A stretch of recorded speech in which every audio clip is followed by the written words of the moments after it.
Bismillahirrahmanirrahim. Assalamualaikum warahmatullahi wabarakatuh. Perkenalkan, saya Salwa Salsabila. Saya dari Universitas Riau, Prodi PGMI Fakultas Tarbiyah dan Keguruan. Di sini saya akan menjelaskan materi anak kelas 4 SD semester 2, kemana materinya berjudul tentang kebersihan sebagian dari iman. Kita sering mendengar hadis yang berbunyi an-nazafatul minal iman, yang artinya kebersihan itu sebagian dari iman. Dari sini bisa kita simpulkan bahwasanya kita harus senantiasa menjaga kebersihan, bukan hanya kebersihan badan, tetapi juga kebersihan lingkungan. Karena kita tahu bahwasanya dengan adanya kebersihan, maka kita akan mudah terhindar dari segala macam penyakit. Dengan lingkungan yang tidak bersih dapat menyebabkan bakteri dan kuman yang dapat menyerang tubuh. Tentunya bakteri dan kuman ini dapat memicu datangnya penyakit seperti misalnya diare, demam, dan lain sebagainya. Dan juga kebersihan ini sebagian dari iman, karena tentunya sebelum sholat kita ada yang namanya berwudu. Berwudu ini seperti membersihkan muka, telapak tangan, kaki, yang mana tujuan berwudu ini agar kita suci, bersih dari hadas dan najis. Kemudian juga ketika misalnya kita mandi sebelum pergi sekolah, tentunya dengan mandi kita membersihkan tubuh, karena tubuh yang kotor akan menurunkan semangat belajar kepada siswa dan juga membuat mungkin sering ngantuk, tidak fokus, dan lain sebagainya. Nah, jadi sebagai kesimpulannya, kita itu harus senantiasa menjaga kebersihan kita, yang terutama karena kebersihan adalah sebagian dari iman, dan juga yang kedua agar terhindar dari penyakit, dan juga menjaga kebersihan ini dapat menumbuhkan semangat, mungkin dalam belajar, dalam bekerja, dan juga dengan tubuh yang bersih akan banyak orang yang ingin berteman dengan kita. Jika badan kita kotor, misalnya bau badan atau mungkin tidak rapi, maka orang-orang akan berpikir kita itu adalah orang yang jorok, kemudian dijauhi oleh teman. Nah, jadi untuk adik-adik sekalian, ayo kita jaga kebersihan dengan misalnya mandi dengan tepat waktu, mandi yang teratur sesuai dengan kebutuhan badan. Misalnya bagi yang cewek-cewek nih dengan memakai deodoran atau mungkin memakai hand body. Rawatlah diri kita karena kebersihan adalah sebagian dari iman. Mungkin sekian dari saya. Assalamualaikum warahmatullahi wabarakatuh. Baik, untuk materi selanjutnya akan disampaikan oleh rekan saya, yaitu Indah Nuryanti. Halo semua, Assalamualaikum warahmatullahi wabarakatuh. Perkenalkan, nama saya Indah Nuryanti. Saya di sini akan menjelaskan materi tentang anak soleh. Kalian pasti suka menjadi anak yang baik, amanah, dan selalu hormat kepada orang tua dan guru. Tahukah kalian, keutamaan menjadi orang baik itu sangatlah besar. Ayo kita ikuti pelajaran ini, insya Allah kalian akan menjadi anak yang baik, yang disayangi oleh Allah Subhanahu Wa Taala. Yang A, jujur disayang oleh Allah Subhanahu Wa Taala. Allah sangat menyukai orang yang jujur. Dalam Islam, jujur merupakan akhlak yang dianjurkan dan memiliki keutamaan serta manfaat yang besar baik di dunia maupun di akhirat. Contoh jujur kepada Allah itu menaati perintah Allah dan menjauhi perintah Allah. Kedua, amanah. Pada usia 12 tahun, Nabi Muhammad SAW mulai berdagang ke Syam bersama pamannya. Dalam berdagang, beliau selalu bersikap amanah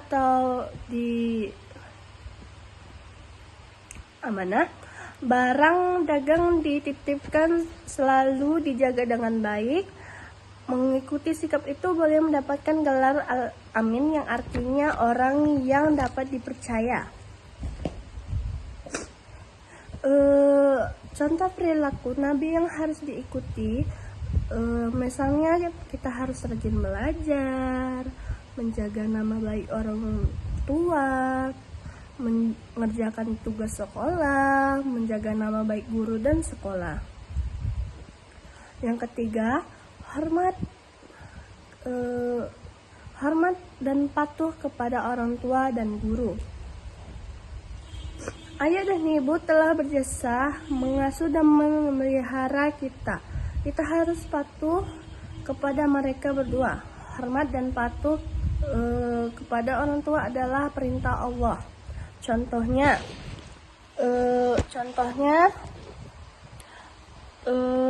patuh dan taat bila dinasehati, rajin sholat dan belajar, membantu pekerjaan rumah, selalu berdoa untuk kedua orang tua. Selain kita hormat kepada orang tua, kita juga harus hormat kepada guru. Bagaimana kita menghormati guru? Saat berjumpa dengan guru, kita harus mengucapkan salam dan salim kepada guru.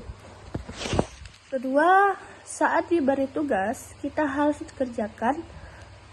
Yang ketiga, saat guru menasihati, kita harus mendengarkan. Yang keempat, berbicara dengan guru, kita harus sopan, baik, dan lembut. Yang kelima, saat guru sedang mengajar, kita harus memperhatikan pelajaran yang sedang diajarkan oleh guru. Sekian yang dapat saya jelaskan. Wassalamualaikum warahmatullahi wabarakatuh. Nama saya Bunga Firlina dari kelas 1D, kelompok 7, pembelajaran multimedia akan membahas materi kelas 4 SD yang berjudul Beriman kepada Allah. Nah, anak-anak, pasti kalian bertanya-tanya, siapa sih yang menciptakan alam semesta dan beserta isinya ini? Nah, yang menciptakan alam semesta beserta isinya ini adalah Allah Subhanahu wa Ta'ala. Baik itu menciptakan hewan, tumbuhan, manusia. Yang menciptakannya itu adalah Allah Subhanahu wa Ta'ala. Bagaimana sih kita bisa mengenal Allah, bisa percaya?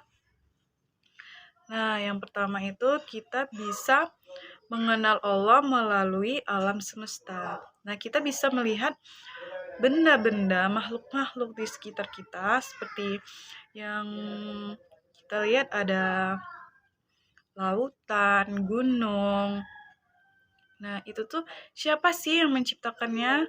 Gak mungkin dong tiba-tiba ada. Nah, yang menciptakannya itu adalah Allah. Nah, contoh kecilnya kita bisa lihat di sekitaran kita seperti ada meja, kursi. Nah, walaupun meja dan kursi ini dibuat oleh tangan manusia, tapi meja dan kursi ini dari kayu. Nah, dari kayu itu yang menumbuhkannya Allah Subhanahu wa Ta'ala. Jadi, baik itu benda hidup, benda mati. Nah, itu tuh ciptaan Allah Subhanahu wa Ta'ala. Nah, materi kita itu beriman kepada Allah. Nah, anak-anak perlu kita ketahui apa sih beriman ini? Beriman itu kita percaya bahwa Allah itu ada. Beriman itu kita percaya bahwa Allah itu adalah Tuhan kita. Beriman itu kita percaya bahwa seluruh alam semesta dan isinya yang menciptakan itu adalah Allah Subhanahu wa Ta'ala. Pokoknya beriman itu kata kuncinya adalah percaya. Nah, mengenal Allah dengan cara yang kedua yaitu mengenal Allah melalui Al-Quran. Nah, tentu saja ya Al-Quran ini termasuk, karena Al-Quran ini adalah kitab kita yang masih dipelihara oleh Allah Subhanahu wa Ta'ala sampai sekarang. Nah, kita tuh harus rajin membaca Al-Quran, mempelajarinya, mengetahui artinya, mengamalkannya. Nah, kan banyak tuh di ayat-ayat Al-Quran tuh yang artinya tentang keagungan Allah, tentang kesucian Allah, tentang penciptaan Allah. Nah, contoh kecilnya seperti yang sering kita baca tuh surat Al-Ikhlas ya, yang Bismillahirrahmanirrahim. Ayo kita baca bareng-bareng ya. Qul huwallahu ahad, Allahus samad, lam yalid walam yulad, walam yakul lahu kufuwan ahad. Nah, perlu kita ketahui itu arti dari surat Al-Ikhlas nih apa sih? Nah, artinya itu kayak Allah itu cuma satu, Allah itu tidak punya anak. Nah, itu tuh dari surat itu aja kita bisa mengenal Allah Subhanahu wa taala, apalagi dari surat-surat yang lain. Makanya kita harus rajin membaca Al-Qur'an ya. Nah, cara mengenal Allah yang ketiga yaitu dengan cara melalui Asmaul Husna. Nah, anak-anak tahu nggak sih Asmaul Husna ini? Pernah dengar dong, pernah baca dong.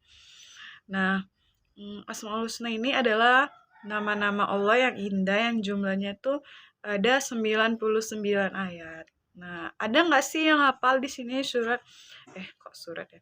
Ada nggak sih yang hafal di sini Asmaul Husna? Nah, kayak salah satu di antaranya tuh kayak ada Ar-Rahman, Ar-Rahim, Maha Pengasih, Maha Penyayang, Al-Basar, Maha Melihat. Nah, gimana sih cara mengamalkannya tuh? Nah, sepertinya kita kayak melakukan kejahatan tuh tanpa dilihat, entah kita lagi nyuri mangga tuh nggak ada orang. Nah, kita harus tahu kalau Allah itu mempunyai sifat Al-Basar, yaitu Maha Melihat. Jadi walaupun kita melakukan kejahatan nih, nggak ada orang yang lihat, tapi Allah itu Maha Melihat. Jadi kita harus selalu melakukan perbuatan baik dimanapun dan kapanpun. Nah, contohnya nggak itu aja tuh, kan ada 99 ayat, 99 nama.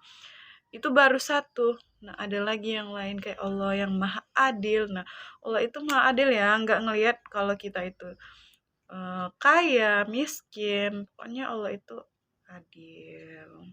Jadi kita harus bersyukur. Nah, sampai di situ pembelajaran kita. Jadi inti dari pembelajaran tentang beriman kepada Allah yaitu manusia itu wajib percayanya adanya Allah. Nah, manusia wajib mempelajari adanya Allah. Manusia wajib mempelajari Asmaul Husna. Nah, sampai di situ aja. Semoga anak-anak mengerti. Sekian dari saya. Assalamualaikum warahmatullahi wabarakatuh.